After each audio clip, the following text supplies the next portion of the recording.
Rating में सुधार को लेकर सरकार की कोशिशों को झटका देते हुए ग्लोबल रेटिंग एजेंसी एस&पी ग्लोबल ने भारत की रेटिंग में कोई बदलाव नहीं किया और सॉवरेन क्रेडिट रेटिंग को BBB पर बरकरार रखा है। एस&पी ने लंबी अवधि के लिए भारत की रेटिंग आउटलुक में भी कोई बदलाव नहीं किया, इसे भी स्थिर रखा है। हालांकि एजेंसी ने यह जरूर कहा है कि भारत में महंगाई दर में अगर गिरावट होती है और वित्तीय घाटे के आंकड़ों में सुधार आता है तो रेटिंग में सुधार की गुंजाइश बनती है। सर, क्यों नहीं बदली रेटिंग?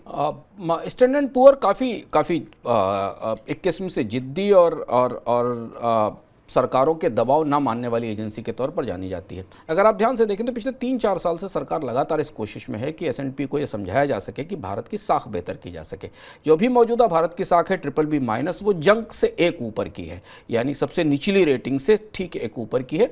लेकिन इस बार भी जबकि भारतीय अर्थव्यवस्था की विकास दर बाकी अर्थव्यवस्थाओं की तुलना में बेहतर दिखाई दे रही है, हालांकि भारतीय अर्थव्यवस्था में कई ढांचागत चुनौतियाँ हैं, मंदी की संभावनाएँ हैं, स्लोडाउन की संभावनाएँ हैं, लेकिन अगर आप प्रतिस्पर्धी देशों से देखें तो भारत की विकास दर बेहतर है। पर इस पे तमाम कोशिशों के बाद भी एस&पी ने या स्टैंडर्ड पुअर ने भारत की रेटिंग सुधारने का कोई फैसला नहीं किया। आउटलुक को भी नहीं पॉजिटिव किया, आउटलुक को भी स्टेबल रखा है। और इसकी दो बड़ी वजहें दिखती हैं। एक तो ये कि महंगाई, ब्याज दरों में बढ़ोतरी और भारतीय अर्थव्यवस्था में उतनी तेज रिकवरी न दिखाई देना कोविड के बाद एक बड़ी वजह हो सकता है।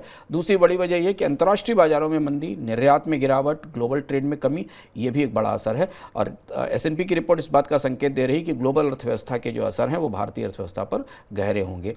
महंगाई को उन्होंने एक महत्वपूर्ण हिस्सा माना है और माना है कि अगर महंगाई में कोई निर्णायक कमी होती है तो शायद रेटिंग में सुधार की संभावना बनती है। लेकिन बहुत लंबा समय हो गया है भारत की रेटिंग को इस स्तर पर बने हुए, इस पर अभी तक सुधार नहीं हुआ है।